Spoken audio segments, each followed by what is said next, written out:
Abre aí no Evangelho de Mateus, capítulo de número 16. Mateus 16. Hoje nós vamos concluir o capítulo 16, iniciando aí no versículo de número 13. Mateus 16, a partir do versículo de número 13.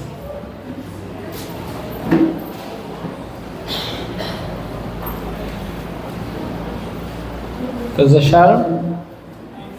Amém? Vamos ver. O texto diz assim: Chegando Jesus à região de Cesareia de Filipe, perguntou aos seus discípulos: Quem os outros dizem que o Filho do Homem é?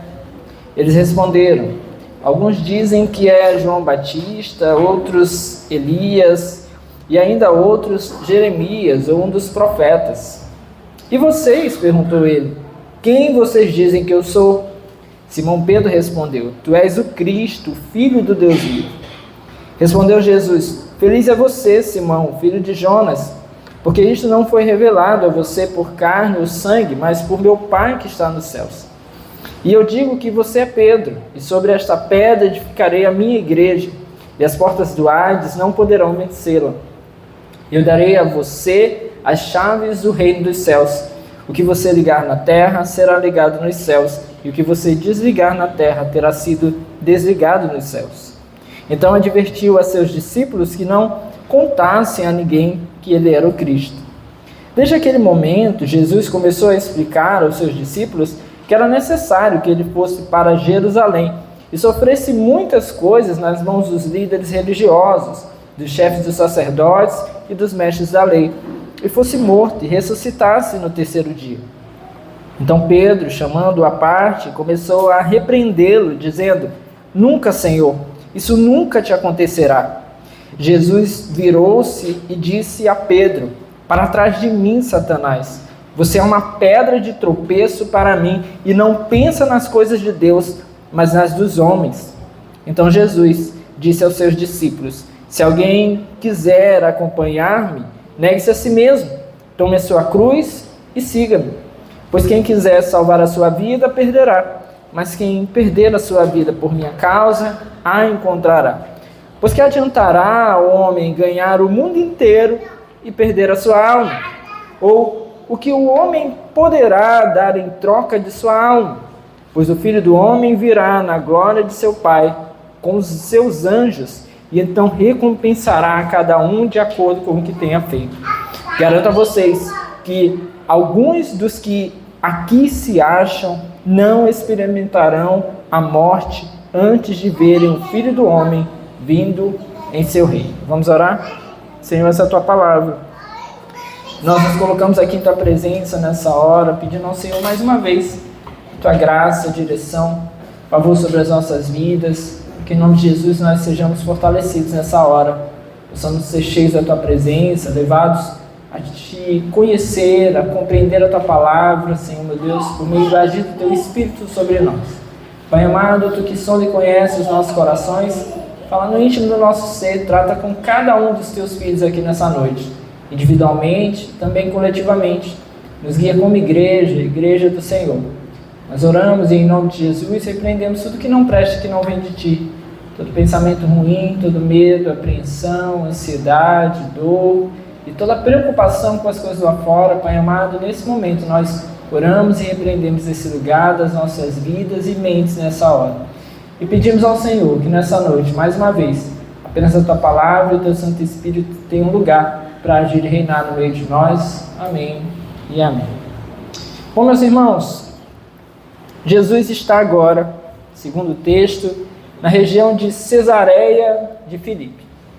Hoje não tem um mapa, né, que o garoto do tempo fazer aqui para vocês, mas a Cesareia de Filipe era uma região mais ao norte de Israel. Tinha a região do Mar da Galileia, né? Talvez quem estava aqui na quarta-feira talvez consiga lembrar que era aquele lago um pouco mais acima do Mar da Galileia, cerca de mais ou menos 40 quilômetros, como daqui para São José de Ribamar, ficava Cesareia de Filipe. E era justamente nessa região que Jesus estava ali, que era uma região de influência de diversas religiões. Você lembra que nos cultos atrás nós falamos a respeito de quando Jesus estava na região de Tiro e Sidom, ali próximo? Tiro e Sidom ficava mais a oeste. Então, mas toda aquela região ali era uma região de influência de várias religiões aí.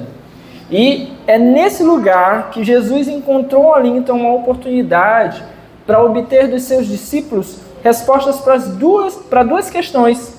Depois de já ter caminhado ali com eles tanto tempo ali do seu ministério, boa parte do seu ministério, Jesus agora vai perguntar a eles acerca de duas questões: a opinião do povo acerca dele e a opinião dos discípulos acerca dele.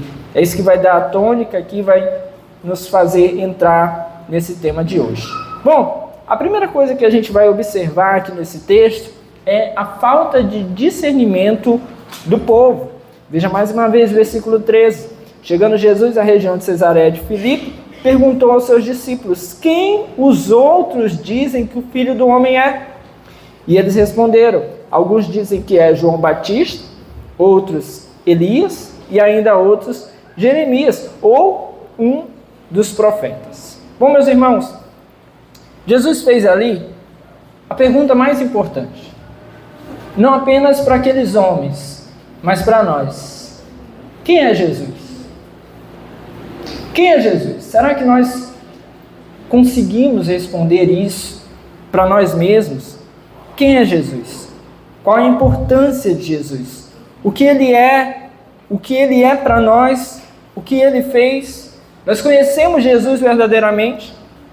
O que se percebeu ali naquele lugar é justamente que o povo estava confuso a respeito da identidade de Jesus. Eles não conseguiam discernir que Jesus era o próprio Filho de Deus. O povo estava então perdido na questão mais crucial da vida dos homens. Havia ali várias opiniões acerca de Jesus, mas eles não tinham uma convicção, e pior, eles não estavam nem de longe ali no caminho daquilo que era o correto acerca de Cristo. Eles tinham uma visão superficial, distorcida acerca do Filho de Deus. Veja aí que eles chutavam ali, talvez seja João Batista, outros Elias, ainda outros Jeremias, um dos profetas. Havia ali um certo misticismo já muito presente naquela região, até também por conta de influência grega já de muitos anos, que vem por meio dos romanos também. Há todo um sincretismo, um misticismo também naqueles homens, onde eles imaginavam ser possível, então, que Jesus fosse ali alguém que já havia morrido e que estivesse ali agora ocupando o lugar de um outro homem, ou exercendo ali o papel em um outro homem, alguma possibilidade de encarnação na vida de outra pessoa. Mais ou menos isso que eles imaginavam. Afinal de contas, todos esses aqui, a exceção de Elias, que foi trasladado, mas a exceção de Elias, todos os outros haviam morrido. Então, talvez eles tivessem ali essa certa expectativa de que isso pudesse acontecer. Mas de todas as formas aqui, chutavam longe. João Batista apontou o caminho, mas ele não era o caminho. Os profetas foram aqueles que anunciaram, mas eles não eram aquele que havia de vir. Jeremias foi um grande profeta, mas ele não era o Messias enviado de Deus. Elias foi um grande homem de Deus, mas ele não era o próprio Filho de Deus. Então, a perspectiva deles ali estava equivocada. Assim, meus irmãos, há muitos que ainda nos dias de hoje vivem com uma perspectiva equivocada acerca da pessoa de Jesus. Muitos ouvem falar dele, muitos cogitam compreender quem ele é, mas muitos acabam aí se perdendo no meio do caminho com ideias confusas. Há inclusive pessoas que dizem confessar o seu nome, mas não o conhecem verdadeiramente. E nós precisamos ter então essa preocupação. Pastor Hernandes Dias Lopes, ele fala a respeito disso assim: se você não souber com clareza quem é Jesus, você estará perdido na questão mais importante da sua vida. Então nós precisamos ter essa consciência, porque o cristianismo, meus irmãos, ele tem a ver com a pessoa de Cristo. Fora de Cristo não há esperança, não há saída, não há solução, não há redenção para o homem. Então a falta de discernimento acerca de Cristo é um grande problema. Mas nós vamos ver logo em seguida que Pedro e os demais discípulos certamente conseguiam já discernir isso. Veja o versículo 15. E vocês? Perguntou ele. Quem vocês dizem que eu sou?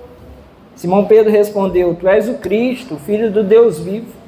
E respondeu Jesus: Feliz é você, Simão, filho de Jonas, porque isto não foi revelado a você por carne ou sangue, mas por meu Pai que está nos céus. A pergunta de Jesus agora é direcionada para os seus discípulos.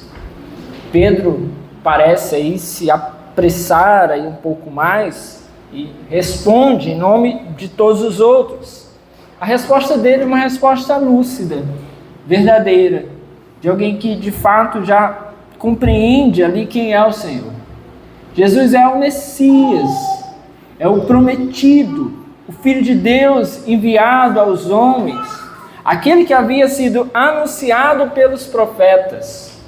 Esse é o próprio Filho do Deus vivo. Os discípulos, os apóstolos ali, eles têm agora uma compreensão correta. Pedro, meus irmãos, fez uma declaração, mas o Senhor Jesus vai demonstrar e declarar aqui que essa expressão que salta dos lábios de Pedro não vem dele mesmo, mas era algo ali inspirado por Deus. Jesus esclareceu isso. Feliz é você, Simão, filho de Jonas, porque isto não foi revelado a você por carne ou sangue, mas por meu Pai que está nos céus. Jesus ali esclarece então que essa afirmação de Pedro foi uma revelação especial de Deus. Ele firmemente ali confessou que Jesus era o Cristo, o Messias Salvador, o enviado de Deus. Mesmo que todos os outros pudessem ali estar pensando, por meio dos seus pensamentos seculares, pelos seus desejos particulares, pensando de uma maneira equivocada a respeito de Cristo, eles estão pensando corretamente, porque o Senhor os está revelando exatamente aquilo que Jesus é. E aqui, meus irmãos, nós temos algo importante. Nós vemos aqui que nós só compreenderemos ou só compreendemos quem é Jesus por meio da obra de Deus. É Deus que faz com que o homem consiga compreender quem é Cristo. Sem a ação de Deus, não há para o homem uma compreensão plena acerca de quem é o Senhor Jesus Cristo. Nós precisamos do Senhor para compreender que Jesus é o caminho, a verdade e a vida. Nós precisamos da obra do Espírito sobre nós para compreender que ninguém vai ao Pai a não ser por Ele. É a obra do Senhor. Por isso, meus irmãos, todos os nossos argumentos persuasivos, eles não têm efeito algum sem a obra do Senhor sobre a vida de alguém. É por isso que nós, quando desejamos, por exemplo, que alguém seja salvo, conheça a Cristo, nós não podemos nos prender apenas nos nossos argumentos. Nós não podemos nos prender na nossa sabedoria, no nosso pensamento, no nosso muito falar. Nós temos que confiar na obra do Senhor. A pregação é o meio que o Senhor usa para que essa palavra seja levada aos corações, mas é a obra do Espírito que sedimenta essa mensagem na vida das pessoas. Então, sem a obra do Senhor, sem a obra do Espírito sobre a vida de alguém, não haverá compreensão, por consequência, não haverá salvação. Então, nós precisamos ter consciência disso, amém? Você quer que alguém seja salvo?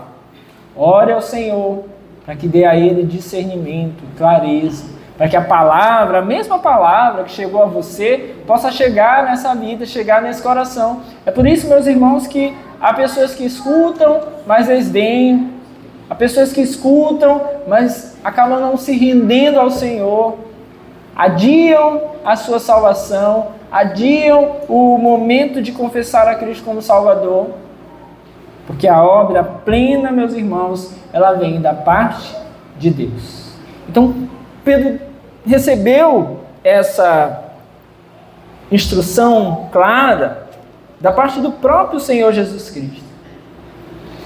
Talvez o próprio Senhor pudesse perceber ali que Pedro, nas suas muitas falhas, daqui a pouco nós vamos citar alguns problemas aqui que Pedro tinha, talvez o próprio Senhor pudesse perceber que Pedro poderia se pegar em algum momento envaidecido, por ter acertado ali, por ter, respondido corretamente. Quem vocês pensam que eu sou? E Pedro deu um passo à frente, talvez, ou ainda que não desse um passo à frente, a sua palavra se coloca à frente dos outros, e ele responde. Sabe quando a gente responde um negócio assim que a gente, olha aí, eu acertei?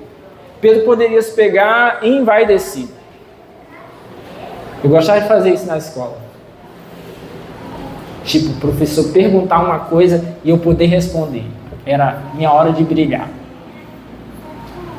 Eu não era o melhor de bola, eu não tocava nada. A minha hora de brilhar na sala era essa. Eu gostava. Mas isso, meus irmãos, hoje tenho consciência que era vaidade. E talvez o Senhor justamente tratou naquele momento de reconhecer: Pedro, você acertou, mas não veio de você, veio do Pai. Se o Pai não te desse a conhecer essa condição, se não tivesse revelado, porque não foi carne e não foi sangue, não foi você. Se o Pai não tivesse revelado, você não teria compreendido. A partir daqui, o Senhor passa justamente a demonstrar a vulnerabilidade de Pedro e a sua própria grandeza. Aqui, meus irmãos, cabe um parênteses dentro desse próximo texto. Vamos ler aqui os versículos 18 e 19. E eu digo que você é Pedro, e sobre essa pedra edificarei a minha igreja, e as portas do Hades não poderão vencê-la. Eu darei a você as chaves do reino dos céus. O que você ligar na terra terá sido ligado nos céus, e o que você desligar na terra terá sido desligado nos céus.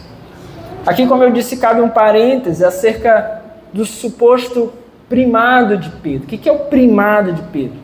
O primado de Pedro é a ideia que a Igreja Católica tem de que Pedro foi o primeiro Papa da Igreja.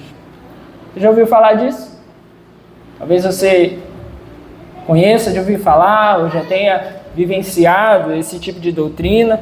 Mas a Igreja Católica Apostólica Romana tem essa ideia de que Pedro teria sido o primeiro Papa da Igreja. E baseiam essa ideia, especialmente nesse texto aqui, nesses dois versículos que nós acabamos de ler. Mas essa é uma ideia equivocada. E nós podemos perceber no texto bíblico e na história também por que essa ideia é equivocada. Primeiro, o próprio nome da igreja tem uma contradição em si. Para quem não sabe, o termo católico, ele é universal. Então a igreja universal podia chamar a igreja católica também. O termo católico, ele quer dizer universal.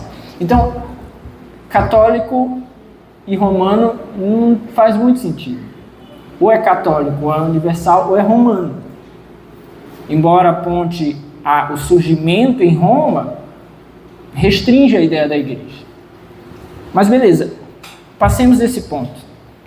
O catolicismo romano, meus irmãos, também não é a primeira igreja cristã, que é um pensamento também muito defendido. Por quê? Porque até o 4º século da igreja sequer havia denominações. A gente fala sobre isso constantemente.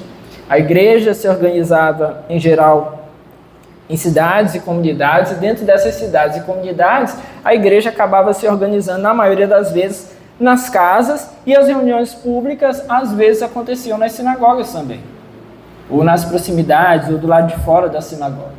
Então assim a igreja acabava ali muitas vezes se organizando. Até o quarto século nós não temos essa organização denominacional da igreja. Também, meus irmãos, Pedro nunca foi papa, e nem o papa, os papas, são sucessores de Pedro. Como sabemos disso? Primeiro, sobre a má interpretação desse próprio texto pela Igreja Católica.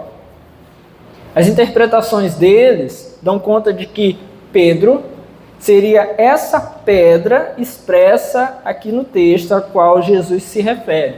Mais uma vez no texto, eu digo a você que você é Pedro, e sobre esta pedra edificarei a minha igreja. Foi assim que Jesus falou. Mas Jesus aqui não está se referindo a Pedro. Jesus está se referindo a si mesmo como pedra.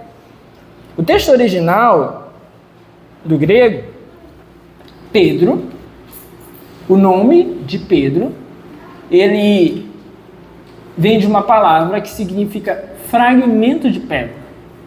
Não seria uma pedra, seria uma lasca de pedra, né? Ou uma pedra menor tirada de uma pedra maior. Seria mais ou menos assim a ideia. Vocês já viram aqueles vídeos que mostram a extração de pedra de mármore e outras pedras assim? Você tem uma pedra gigante, você tem a extração da pedra ali quando arranca ali uma lasca, um pedaço daquela pedra. Então a ideia aqui do termo original seria essa. O nome de Pedro é pedaço de pedra, o fragmento de pedra. E pedra aqui é a pedra completa, inteira, vamos dizer assim. É o fundamento, seria essa a ideia. Por isso que Jesus está fazendo aqui, meus irmãos, seria algo como que um jogo de palavras. Jesus havia perguntado: quem vocês dizem que eu sou? Pedro respondeu: tu és o Cristo. Jesus agora diz a Pedro: tu és Pedro. É como se Jesus estivesse fazendo aqui um jogo de palavras. E ele diz assim: tu és Pedro, e sobre essa pedra, referindo a si mesmo, edificarei a minha igreja. Então é como se ele dissesse assim: tu és Pedro, tu és um pedaço de pedra, tu és um fragmento de pedra, tu és arrancado de uma pedra maior, mas sobre essa pedra maior, ou seja, referindo a si mesmo, com uma figura aqui, como se fosse em terceira pessoa, Jesus fala: sobre esta pedra edificarei a minha igreja, ou seja, sobre si. Ele é a pedra fundamental, ele é a pedra angular. Todo o contexto aqui mostra uma referência à pessoa de Jesus. Pedro aqui no texto, ele não é central. Ele é um personagem que está aqui se relacionando com Jesus, conversando com Jesus, mas ele não é a figura central do texto.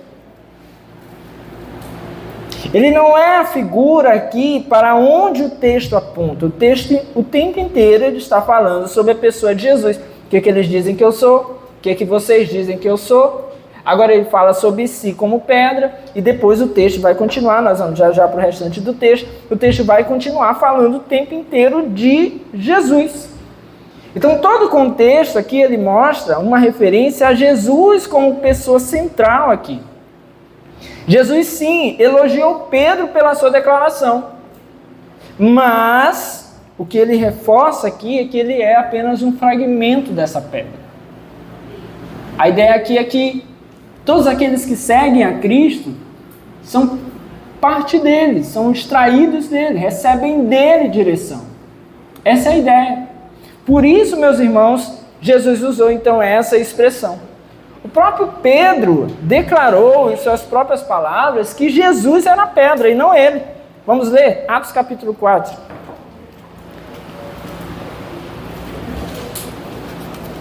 Atos 4, versículo de número 11 e 12.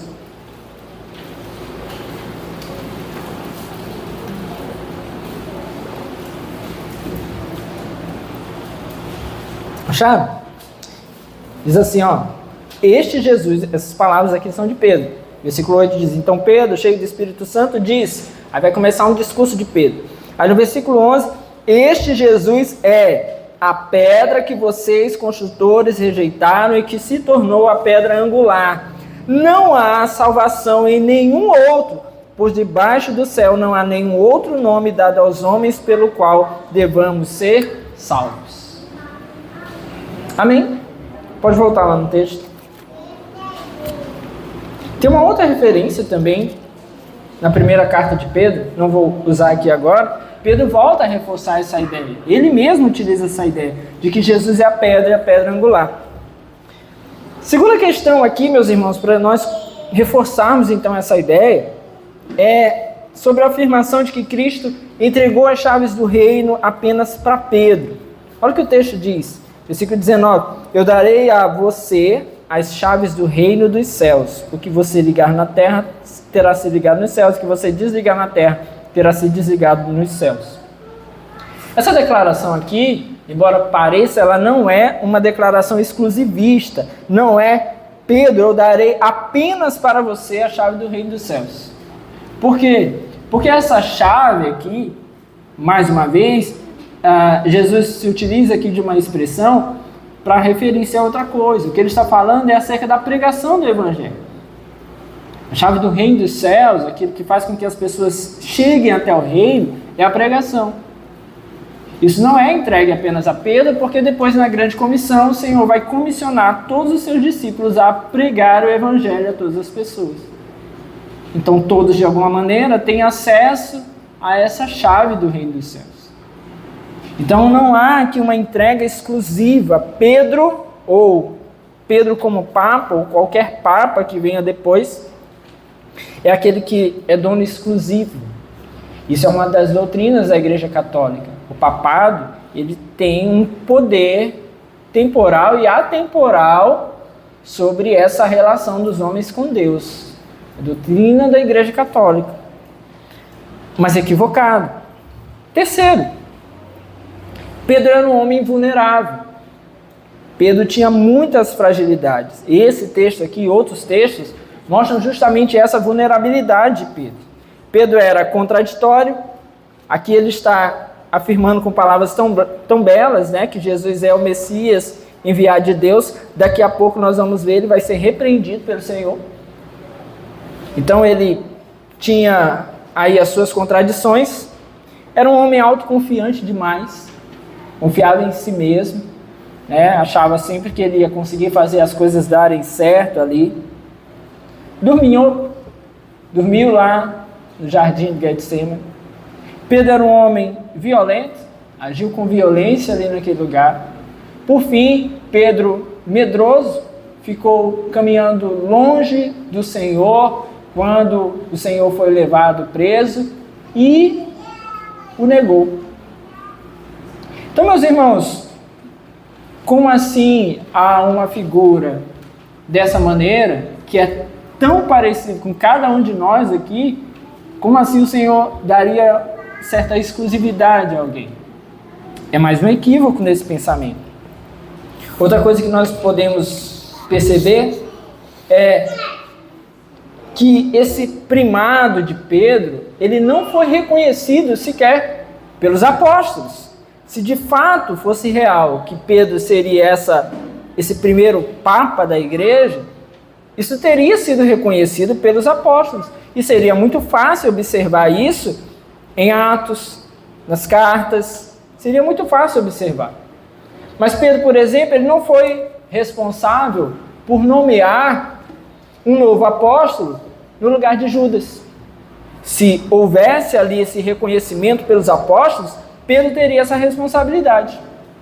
Pedro não dirigiu o primeiro concílio da igreja. Não foi ele ali que coordenou tudo isso. Se tivesse ele esse primado, teria sido ele o responsável por dirigir. Pedro obedecia às ordens de outros apóstolos. Se fosse Pedro aquele que coordenasse tudo sozinho, o cabeça, ele não precisaria obedecer às ordens dos outros apóstolos. Pedro também foi repreendido. Foi repreendido por Paulo. foi colocado sempre ali em situações onde nem mesmo ele vai se reconhecer como alguém mais importante entre os outros.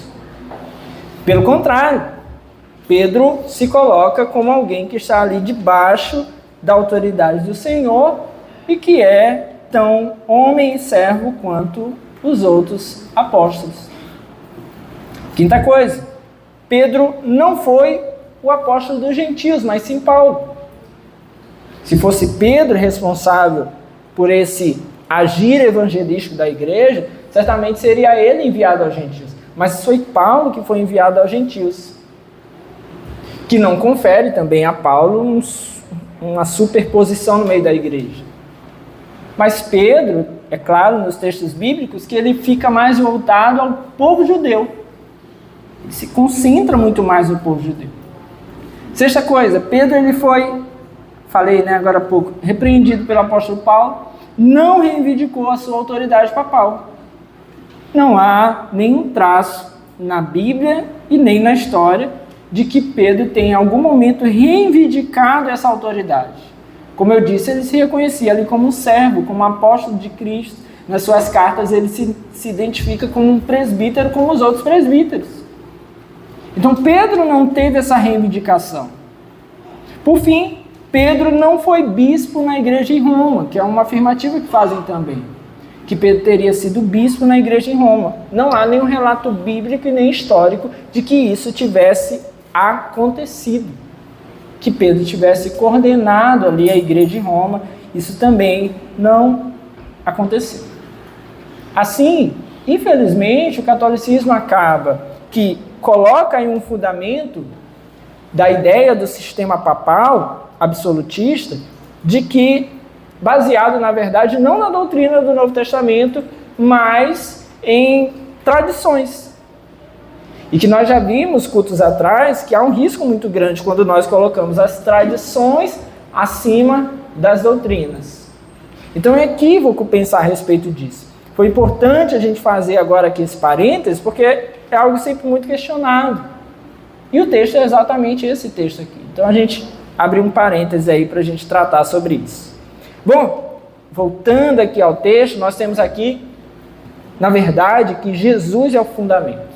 Ele é o dono, edificador e o protetor da igreja, somente ele. Essa aqui, meus irmãos, também foi a primeira ocorrência da palavra eclésia no Novo Testamento, igreja. É a primeira vez que nós vamos ver o termo igreja no Novo Testamento. Depois disso, terão mais de 100 referências, geralmente se referindo aí às igrejas locais, às reuniões locais nas cidades, nos vilarejos, nas casas. Mas Jesus aqui certamente está se referindo à igreja universal, a igreja espalhada por todos os lugares, aos seus servos espalhados por todos os lugares. Pedro, meus irmãos, de fato, ele foi um homem muito usado por Deus. Serviu ao Senhor tremendamente. Os textos bíblicos, depois em Atos, as suas próprias cartas, nos revelam um amadurecimento de Pedro tremendo. Esse Pedro irritado aqui, muitas vezes, nas suas cartas a gente vai ver um Pedro já bem mais velho, maduro, mas assim tão calmo, tão manso. Você que é meio irritado, tem esperança para você.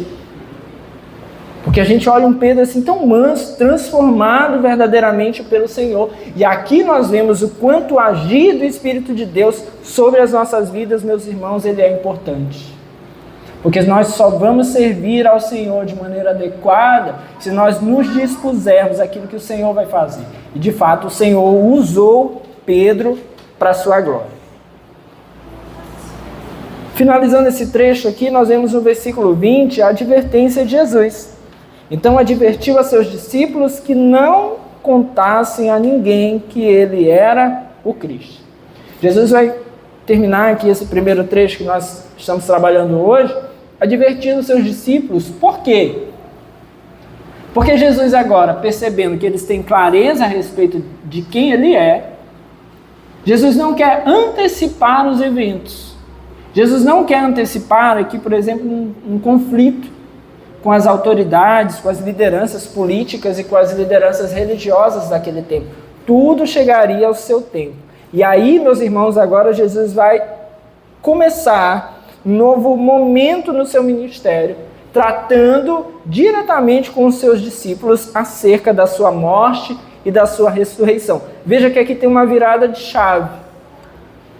Agora Jesus tem clareza de que os seus discípulos sabem quem ele é, e ele vai tratar com eles agora de uma maneira muito mais direta, muito mais incisiva a respeito da sua obra. E aí diz o versículo 21, desde aquele momento, Jesus começou a explicar aos seus discípulos que era necessário que ele fosse para Jerusalém e sofresse muitas coisas nas mãos dos líderes religiosos, dos chefes dos sacerdotes, dos mestres da lei, e fosse morto e ressuscitasse no terceiro dia. Bom, Jesus faz aqui uma declaração acerca do seu propósito, da sua vinda aqui a esse mundo, o que Jesus veio fazer. Depois seus discípulos agora conseguem entender, como eu disse, agora há um novo capítulo. As coisas vão começar a ser tratadas de uma maneira diferente, muito mais claras, pelo Senhor Jesus, com seus discípulos. Ele haveria de padecer, ele sofreria, ele seria entregue à morte, mas ele ressuscitaria ao terceiro dia. Aqui o seu propósito de vir a esse mundo está revelado aos seus discípulos. Nós vamos ver que eles ainda vão ter muita dificuldade de compreender isso aqui com profunda clareza, mas Jesus começa a abrir de uma maneira mais direta a eles. Aí fica uma pergunta, por que era necessário então Jesus com todo o poder, sendo Filho de Deus, morrer? Por que ele deveria se entregar? Por que após sua morte ele deveria ressuscitar? A resposta, meus irmãos, é que era necessário que houvesse a expiação pelo pecado humano, que houvesse o sacrifício perfeito pelo pecado humano. Sem derramamento de sangue não haveria redenção, então, para o homem. O Senhor nos dá vida por meio da sua morte. Essa é a mensagem central da Bíblia. Hebreus 9:22 diz, de fato, segundo a lei, quase todas as coisas são purificadas com sangue, e sem derramamento de sangue não há perdão. Algumas versões dizem, sem derramamento de sangue não há remissão dos pecados. E as suas predições aqui agora são necessárias, são assustadoras, são avassaladoras, mas são bondosas, são amorosas, porque ele começa agora a preparar o coração dos seus discípulos para aquilo que estava por vir. Mas veja, meus irmãos, aquilo que nós falamos agora há pouco, Pedro vai se demonstrar como alguém sem discernimento, e infelizmente vai se deixar ser usado por Satanás. Ora, agora há pouco Pedro acabou de fazer uma declaração vinda da própria parte de Deus. Agora Pedro se permite usar por Satanás pela sua falta de discernimento. Essa instabilidade que nós falamos agora há pouco acerca de Pedro. Versículo 22. Então Pedro, chamando-o à parte, começou a repreendê-lo, dizendo, nunca, Senhor, isso nunca te acontecerá. Quem é Pedro para falar isso? Mas ele falou.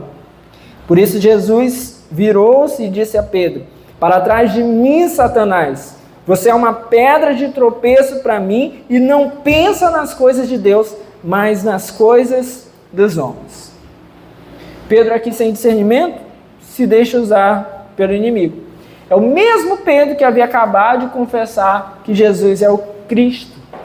Mas ele abre a boca aqui de alguma forma por uma indução de Satanás e acaba se tornando aqui uma pedra de tropeço para Jesus. Porque ele não concebia a ideia de um Messias morto. Ele não concebia essa ideia de um Messias sem glória, com uma aparência de derrota, que seria a cruz. Pedro nos mostra aqui, meus irmãos, que os homens mais santos desse mundo têm as suas fraquezas. E nós temos que ter consciência disso. Por isso a palavra nos orienta constantemente a sermos vigilantes, a orarmos, a não sermos pessoas que se pegam aí autoconfiantes demais, porque todos nós somos passíveis de errar, de nos equivocarmos em algum momento e de até sermos de alguma forma influenciados por Satanás, se não diretamente, mas pelas suas ideias.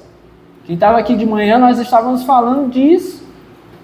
Como Satanás, por meio das coisas desse mundo, acaba nos sugestionando coisas. E nós, muitas vezes, nos permitimos levar. Somos instruídos biblicamente, conhecemos a palavra, sabemos aquilo que são as verdades de Deus, mas nas influências desse mundo, Satanás consegue, de alguma forma, muitas vezes, desviar o nosso pensamento para aquilo que é errado. Então nós temos que ter muito cuidado em relação a isso. Pedro se deixou aqui levar pelos seus desejos humanos. Humanamente falando, ele não queria ver o seu mestre morrer. E aqui há um equívoco nosso muito grande e que ocorre muitas vezes. Nós queremos que a obra de Deus seja adequada à nossa vontade.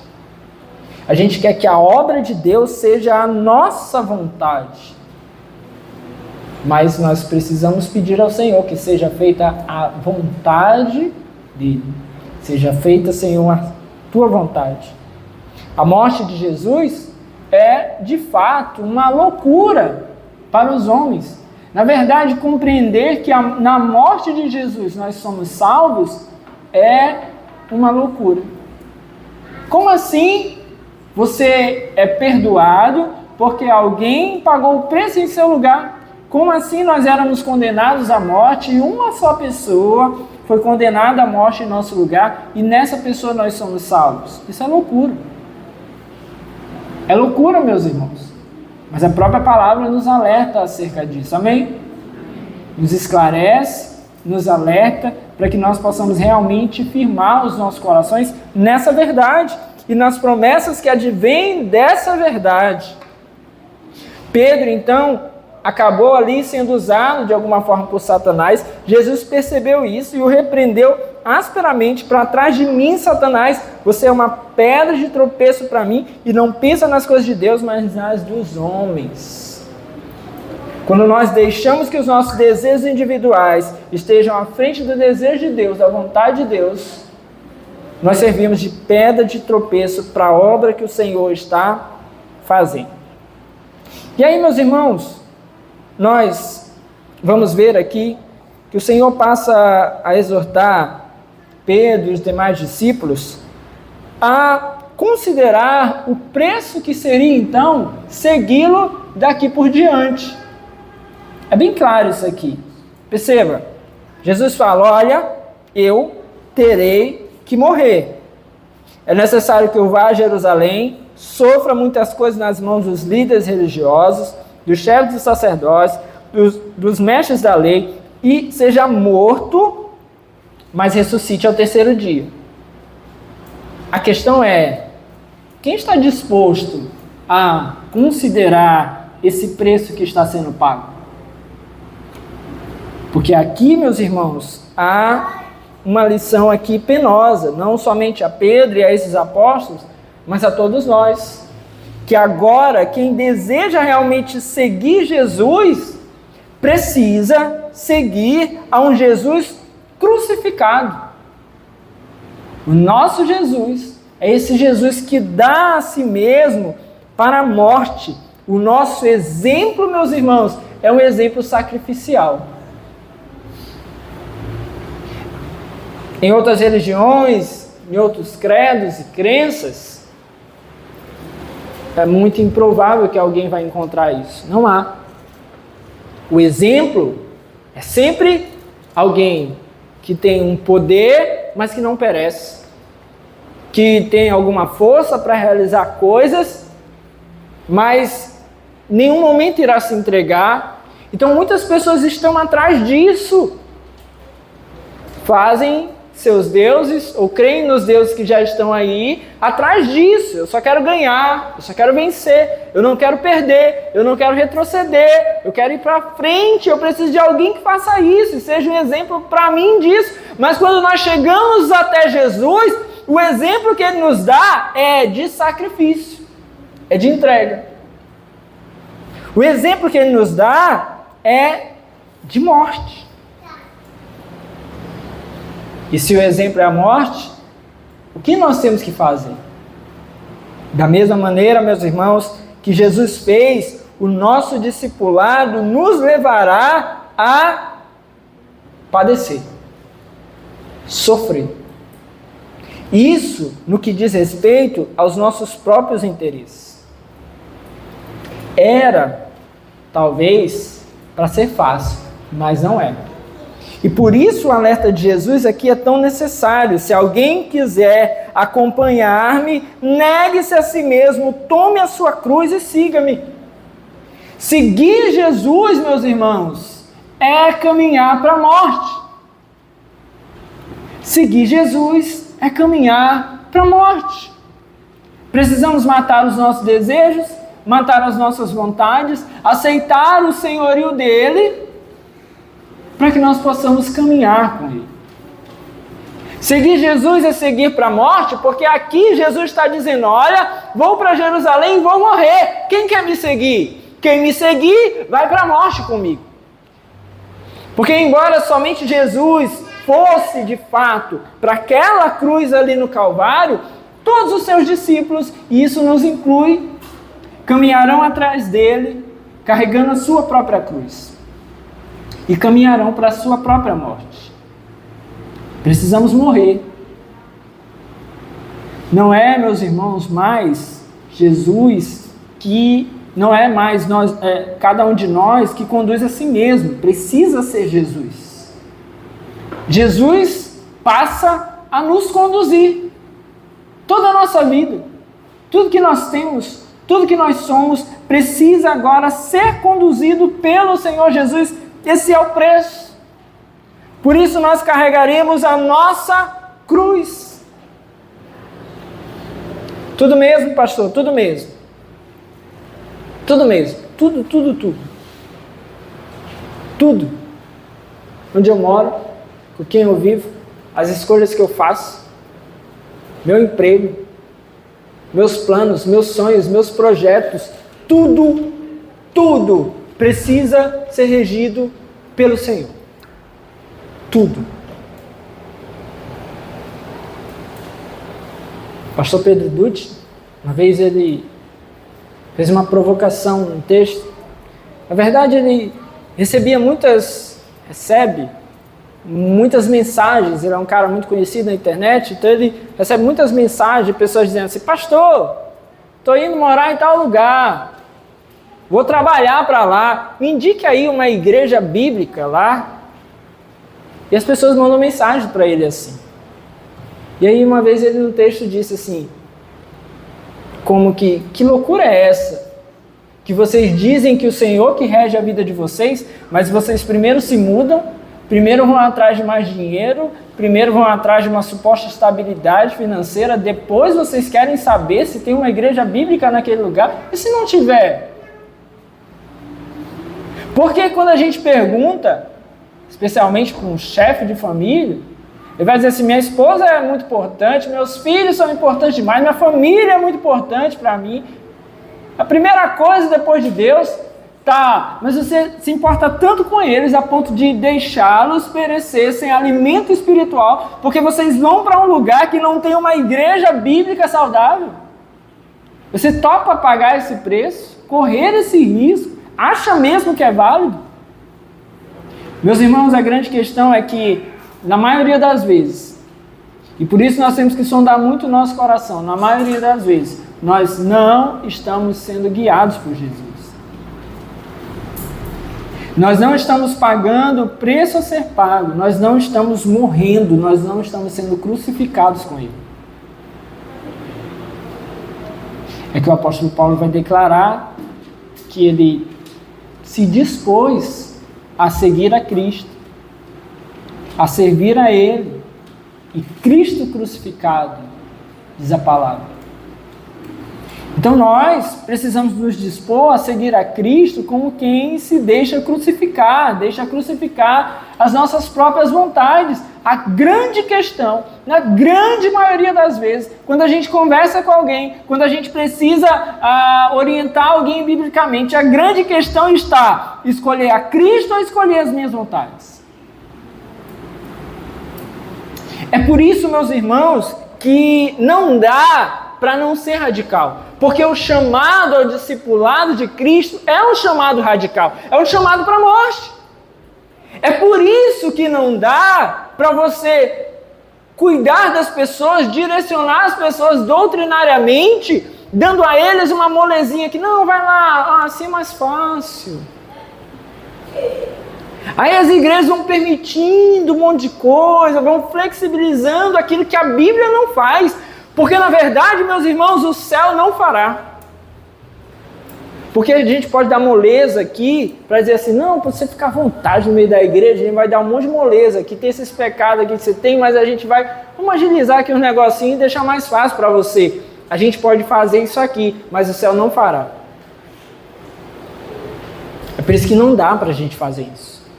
É por isso que tem que ser rígido. Biblicamente rígidos.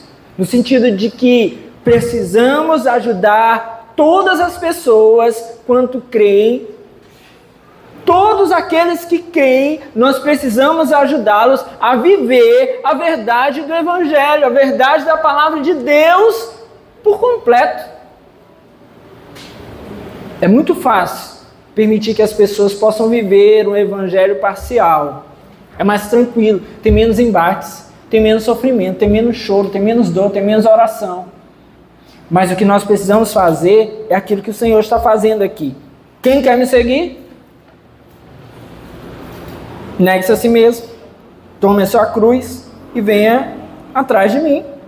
Pois quem quiser salvar a sua vida, perderá. Mas quem perder a sua vida por minha causa, a encontrará. E aí ele deixa claro aqui. Perder a vida, que ele está falando, é justamente deixar de lado aquilo que nós tomamos como sendo a nossa vida. O que é a sua vida? O que é a sua vida? Ah, pastor, eu amo aqui esse time de futebol. E se o Senhor te pedir isso? Você dará?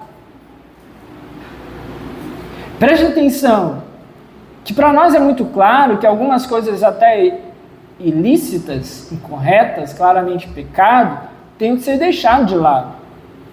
Isso é inquestionável, embora haja muita teimosia. Mas o que o Senhor está trazendo para nós clareza é que há inclusive coisas que são lícitas, mas que se são a nossa vida e for pedido pelo Senhor, vão precisar ser deixadas. Isso é fundamental para nós. Meus irmãos, estar aqui hoje é abrir mão de alguma coisa. Ler a Bíblia em casa é abrir mão de alguma coisa. Conheço o pastor, ele contava a história dele, que ele era doido pelo esporte espetacular. Gosta muito de esporte. E ele era doido todo dia. Ele estava lá assistindo, não só esporte espetacular, que é no meio de semana, esqueci, que nem assisti na TV. Aquele Globo Esporte. Aí ele gostava, era sagrado para ele. Esse e outros programas de esporte. Ele gostava muito, muito, era todo dia. E aí ele se converte, começa a seguir ao Senhor. E em algum momento ele sentiu que aquilo de alguma forma atrapalhava a vida dele espiritual. Que ele não conseguia deixar. E o que ele fez? Ele fez um compromisso com o Senhor. Senhor, fazer o seguinte, toda vez que eu tocar a musiquinha... Esqueci a música. Pula essa parte. Eu tocar a musiquinha, eu vou correr pro meu quarto e vou orar. E aí ele passou a fazer isso. Tocava a música do esporte, ele corria pro quarto e orava. E fez isso quantas vezes foi necessário até que percebeu que aquilo já não o dominava mais. A questão é o que nos domina a ponto de nós dizermos, Senhor, isso aqui é a minha vida. E se for pedido pelo Senhor, nós vamos entregar. Porque precisamos entregar. Esse é o preço do discipulado. É agora o Senhor rege as nossas vidas. E nada mais. O Senhor conduz a nossa vida e nada mais. Tudo está entregue para Ele, para a glória dEle. É por isso que não dá, meus irmãos. Não dá para nós baixarmos a régua. Não dá. Não dá. O mundo inteiro faz isso em diversas áreas. Diversas áreas. Na economia. Tá difícil. Sobe taxa de juros, desce baixa taxa de juros, o Banco Central fica ali ajustando. A política monetária. O governo precisa fazer alguma coisa. Vamos lá, libera isso, afrouxa aqui, aperta desse lado, vamos fazer assim.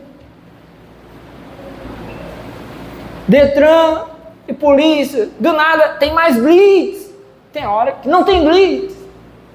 Aí fica nesse jogo, o mundo inteiro faz isso o tempo todo, nós fazemos isso também. Mas, meus irmãos, a palavra de Deus não vai fazer isso conosco. Não vai ter uma afrouxadinha assim, dizendo assim, a porta é estreita, mas para você eu vou abrir um pouco mais. Não vai ter. Ela é estreita, continuará sendo estreita. Só entra no céu com o Senhor Jesus. E só segue Ele quem nega a si mesmo. E é isso. Pois que adiantará o homem ganhar o mundo inteiro e perder a sua alma? O que o homem poderá dar em troca de sua alma? Pois o Filho do Homem virá na glória de seu Pai com os seus anjos e então recompensará cada um de acordo com o que tenha feito. É que o Senhor deixa claro, haverá recompensa. A questão é que muitas vezes nós estamos fazendo como os fariseus. O que os fariseus faziam? Eles iam atrás da sua própria recompensa na terra. Por que eles oravam em praça pública, levantando as mãos para serem vistos? Jesus deixou claro, eles já receberam a sua própria recompensa. Eles queriam a recompensa daqui. Eles queriam ser vistos pelos homens. Eles queriam que os homens pudessem olhar para eles e dissessem, olha que homens dedicados ali a Deus, que homens sementes a Deus. Muitas vezes nós estamos atrás da nossa recompensa aqui em diversas áreas e nós não aguentamos, meus irmãos, esperar. Nós não aceitamos, não queremos. Esperar é difícil. Nos toma muitas vezes algo que nós queríamos agora. Brasileiro, então, a gente é demais. Por isso que a gente toma muito empréstimo, por isso que a gente financia as coisas, a gente não sabe esperar, não. A gente é doido por ter as coisas logo. Desesperados. E aí, meus irmãos, no reino de Deus, a recompensa é aquela que virá. Então recompensará o Senhor a cada um de acordo com o que tenha feito. O Senhor medirá os nossos esforços e sacrifícios aqui, que não são sacrifícios salvíficos. Nós não temos por meio do nosso sacrifício o meio de salvar a nós mesmos. Mas o Senhor olha, acompanha, vê, mede o nosso esforço e sacrifício, o nosso empenho para que possamos seguir e continuar na presença dele. Por fim, no versículo 28, garanto a vocês que alguns dos que aqui se acham não experimentarão a morte antes de verem o Filho do Homem vindo em seu reino. E alguns vão considerar que aqui Jesus está falando a respeito do dia da sua ressurreição. Meus irmãos, que possamos verdadeiramente compreender que está no Senhor a salvação, que Ele é de fato o Filho de Deus, o Messias enviado pelo Senhor para nos dar a salvação, mas que segui-lo e continuar com Ele custa a nós um preço, o preço do discipulado de Cristo, exigir de nós. O Senhor exige de nós morte, exige renúncia, exige entrega, mas a recompensa virá. Ele é a nossa recompensa, amém? Louvado seja o Senhor. Vamos orar? Curva sua cabeça no seu lugar. Pode aplaudir o Senhor. Curva sua cabeça no seu lugar e